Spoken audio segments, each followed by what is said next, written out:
Assalamualaikum warahmatullahi wabarakatuh. Halo teman-teman, apa kabar?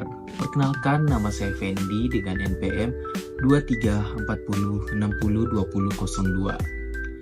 Saya sangat senang bisa berbagi pengetahuan di sini bersama kalian. Selamat datang di video ini.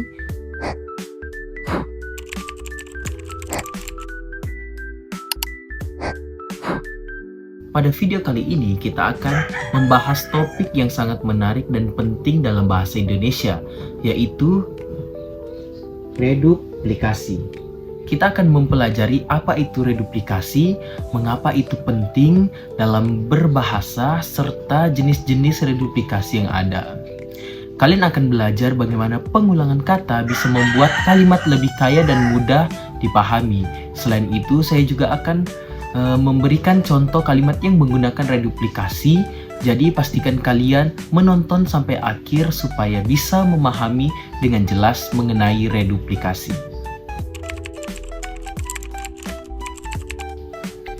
Sebelum kita masuk kepada materi reduplikasi, ada baiknya kita mengetahui terlebih dahulu konsep reduplikasi atau apa itu reduplikasi.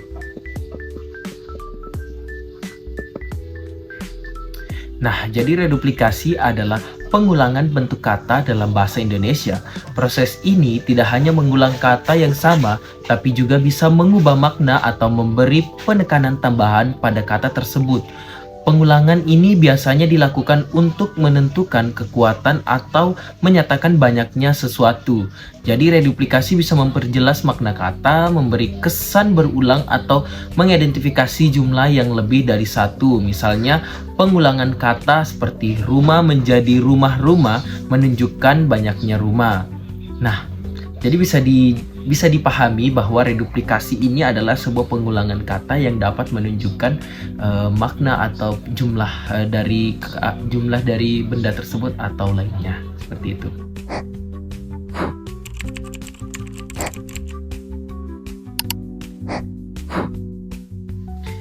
Setelah kita mengetahui apa itu reduplikasi dan konsep dari reduplikasi, kita masuk kepada jenis-jenis reduplikasi. Jenis-jenis reduplikasi ada banyak ya teman-teman. Yang pertama ada reduplikasi penuh, dimana ini adalah jenis reduplikasi yang paling sederhana, dimana seluruh kata diulang tanpa adanya perubahan fonem atau perubahan apapun di dalamnya. Pengulangan kata dasar secara utuh tanpa adanya perubahan fonem dan tanpa adanya imbuhan afiks biasanya digunakan untuk menunjukkan banyaknya atau penekanan pada sesuatu. Contohnya pada kalimat sepeda. Nah, di sini menggunakan kalimat sepeda. Ini reduplikasi penuh ya.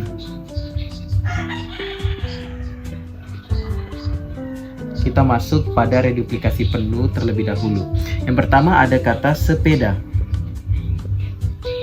Ditambahkan reduplikasi menjadi sepeda. Jadi dapat kita pahami bahwa sepeda di sini bukan hanya satu, tapi terdapat banyak sepeda, seperti anak-anak tersebut bermain sepeda-sepeda di taman. Begitu.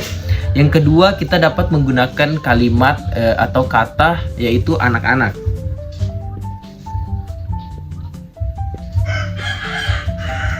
Nah, anak-anak. Jika saya hanya menyebutkan anak, ini menunjukkan ada satu anak yang sedang bermain. Misalnya, anak tersebut sedang bermain.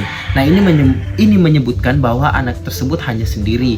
Namun, ketika kita menggunakan afiksasi penuh, yaitu anak-anak, ini menunjukkan bahwa ada lebih dari satu anak.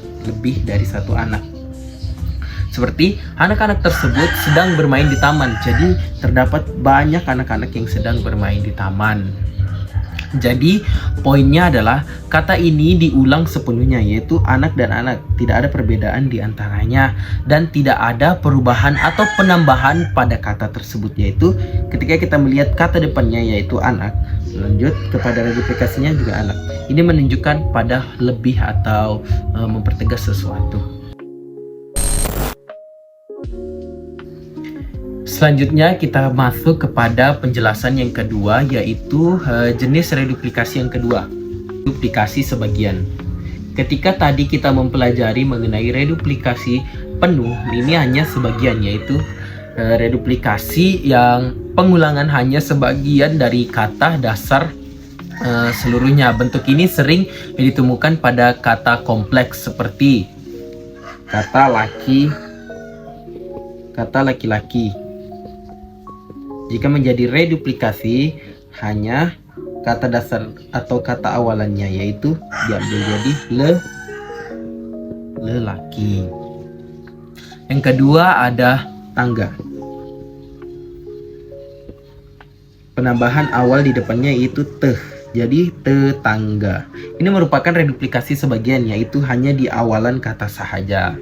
Jadi hanya sebagian dari kata dasar yang diulang. Kata yang diulang seringkali membentuk bentuk kata kompleks, yaitu laki-laki menjadi lelaki. Selanjutnya kita masuk kepada jenis reduplikasi yang ketiga, yaitu reduplikasi imbuhan. Seperti yang kita tahu, imbuhan adalah afiks. Ingat, afiks. Afiks sendiri terdapat kata ber, me, dan ter. Ini adalah afiks. Ketika kita menggabungkannya dengan reduplikasi, yaitu kata dasar diulang sepenuhnya dan ditambahkan afiks imbuhan untuk memberi makna tambahan seperti menunjukkan sesuatu yang berlebihan atau berulang. Contoh pada kata bermain, main.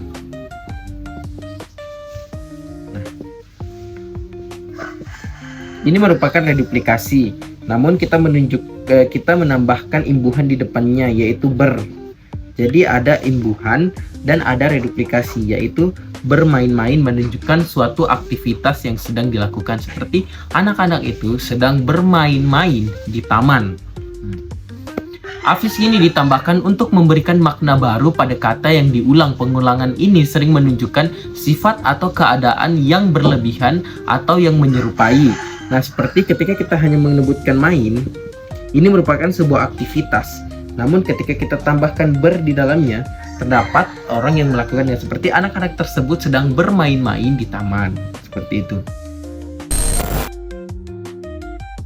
Selanjutnya kita masuk kepada jenis reduplikasi yang terakhir atau yang keempat, yaitu reduplikasi berubah bunyi.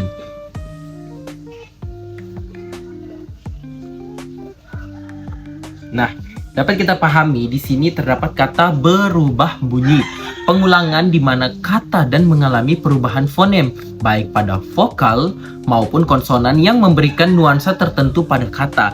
Misal kita ambil kata dari gerak,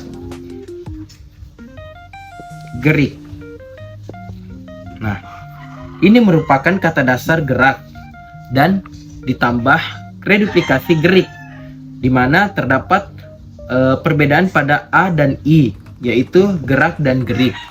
Ini dapat digunakan pada kalimat. Misal kita contohkan pada penggunaannya di dalam kalimat. Semisal, dia terlihat gerak-gerik seperti orang yang sedang terburu-buru. Selanjutnya kita menggunakan contoh kalimat yang lebih dekat, yaitu sayur. Dengan kata dasar sayur, mayur. Nah, ini terdapat perubahan bunyi dari kata tersebut atau perubahan kata dari reduplikasi tersebut. Kita dapat menggunakan pada kalimat, yaitu dia sedang membeli sayur mayur yang segar di pasar pagi. Nah, poin-poin yang dapat kita lihat adalah terjadi perubahan bunyi pada fonem pada kata yang diulang. Jenis pengulangan ini lebih jarang dan sering digunakan untuk memberi variasi atau penekanan pada suatu kalimat atau penekanan pada suatu kata. Itulah dia tadi merupakan jenis-jenis reduplikasi yang dapat kita gunakan atau yang dapat saya contohkan, dan penyontohannya di dalam sebuah kalimat. Jadi dapat kita simpulkan bahwa reduplikasi adalah proses pengulangan kata untuk memberi penekanan atau menunjukkan banyaknya. Ada beberapa jenis reduplikasi, yaitu reduplikasi penuh, reduplikasi sebagian, reduplikasi berimbuhan, dan juga reduplikasi berubah bunyi yang biasa kita temui dalam banyaknya kalimat sehari-hari. Nah, sekarang saya mau mengajak penonton untuk cobalah membuat contoh atau kalimat dengan menggunakan reduplikasi. Misalnya coba buat kalimat yang menggunakan kata tumbuh-tumbuhan dan contoh seperti bermain-main dan sebagainya, dan tulis di kolom komentar, dan saya akan senang untuk melihat contoh-contoh kreatif kalian, dan pastinya saya akan memberikan sedikit komen tambahan pada kalian. Jadi jangan lupa untuk komen. Terima kasih sudah menonton video ini. Jika kalian merasa video ini bermanfaat, jangan lupa untuk like, subscribe, dan tekan tombol notifikasi agar tidak ketinggalan video pembelajaran menarik lainnya. Sampai jumpa di video selanjutnya, dan selamat mencoba memperbarui kalimat reduplikasi sendiri. Semoga teks ini dapat memberikan manfaat, dan mohon maaf ketika ada yang salah dalam penjelasan. Wassalamualaikum warahmatullahi wabarakatuh.